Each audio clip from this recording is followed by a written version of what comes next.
энергия же болбосо бензин, керосин жана дизелди колдонгон транспорт абадагы түтүндүн бир булагы. Бул айрыкча чоң шаар, мегаполистерге тиешелүү факт. Өзгөчө эскилиги жеткенден улам көбүрөөк түтүн чыгарган эски машиналар жөнүндө болууда. Кыргызстанда коомдук транспорттун жетишсиздик көйгөйү курчтурат. Мындан улам элдин көбү жеке унаа алууга аргасыз болот. Ал унаалардын көпчүлүгү болсо эскилиги жеткен. Бишкек шаарынын жол тутумдары 90-100 миң машинага ылайыкталган. Бирок расмий маалыматтар боюнча Борбор калаада 2019 жылдагы маалымат боюнча 400 миң машина катталган. Бул жалпы өлкө боюнча катталган унаалардын 40%-га жакынын түзөт. Мындайча айтканда Бишкектин ар бир 3-чү тургунунда машина бар. Эксперттердин баалоосу боюнча Кыргызстанда абаны булгаган заттардын 87% атмосферага эскилиги жеткен унаалардан чыгат. Кыргызстандын министрлер кабинетинин маалыматы боюнча өлкөдөгү унаалардын 80%-га жакынында катализаторлору жок. Катализаторлор болсо унаанын абага түтүн бөлүп чыгаруусун азайтуу боюнча маанилүү функцияны аткарат. Анда болгон баалуу металл палладийден улам көпчүлүк катализаторлорду чечип алып сатып жиберишет.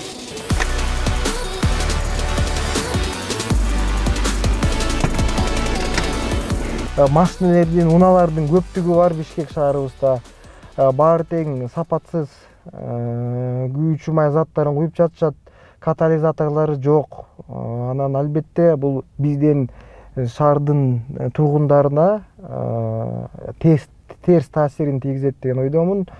Аба деген таза болушу керек. Ошол эле биздин келечектеги муундагы жаш балдарыбыз таза аба менен жутушу керек. Таза аба менен жутуш үчүн көптөгөн көйгөйлөр бар. Ошолордун бири деп ойлойм ошо электр унааларга өтүү. Бакыт 20 жылдык тажрыйбасы бар айдоочу. 1 жылдай убакыт мурун ал электромобиль айдап баштаган. Машинасын алмаштырууга негизги эки себеп экономика жана экология болгон. Айтмакчы, бензин жана дизель сыяктуу күйүүчү майларга болгон баанын өсүшүнөн улам электромобилдердин экономикалык пайдасы ачык эле көрүнүп турат дейт Бакыт.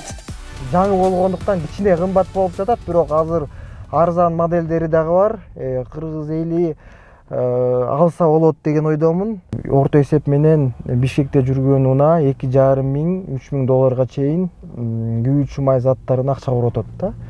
Орто эсеп менен жүргөн унаанын нээси. Эгер электр унаа менен жүрсөңүз, айына 600-700 сомдой болот. Жылына 7 миң, 8 миң сомдой уротосуз да. Андан тышкары кыймылдаткычына май куюунун кереги жок. Ар бир 8 миң же 10 миң километр сайын бензин менен жүргөн машинелер кыймылдаткычтын майын алмаштырышат, анын кереги жок. Андан тышкары ошол эле жанагы свеча же форсунка, башка нерселерди алмаштыруунун да кажети жок деген.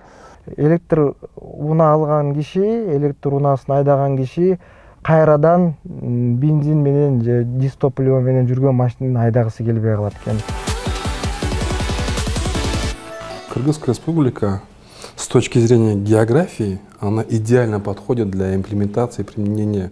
Кыргыз Республикасы географиялык жактан электромобилдерди колдонууга абдан ылайыктуу. Анткени биринчиден бизде эң арзан электр энергия. Экинчиден бизде шаарлар бири-бирине жакын жайгашкан. Ашып кетсе 100 чакырым. Жана эң негизгиси бизде электр энергиясын өндүрүүнүн жашыл булактары бар. Бул ГЭСтер. Ушул шарттардын баары электромобилдерди өнүктүрүү жана көбөйтүү үчүн мүмкүнчүлүктөрдү түздү. Биз салык кодексине электромобилдерди импорттоодо кошумча нарк салыктан бошотуу сыяктуу жеңилдик киргиздик. ЯЭП алкагында электромобилдер үчүн бажы ставкасынын нөлдүк көрсөткүчүнө жетиштик.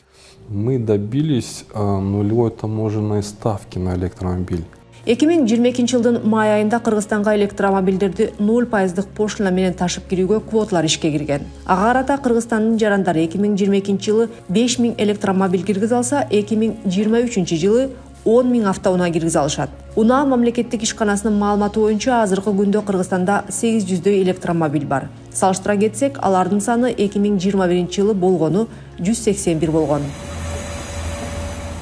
Бирок жашыл транспортко өтүүдөгү негизги маселелердин бири бул инфраструктура.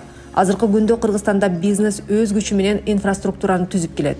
Уштапта Кыргызстан боюнча зарядтоо станцияларынын саны 15ти түзсө, анын 10-у Бишкек шаарында. Жеке компаниялар кардарлардын ыңгайлуулугу үчүн электр зарядтоочу станцияларды бизнес борборлордун, мейманканалардын жана башка коомдук жайлардын парк зонасына орноштурууда.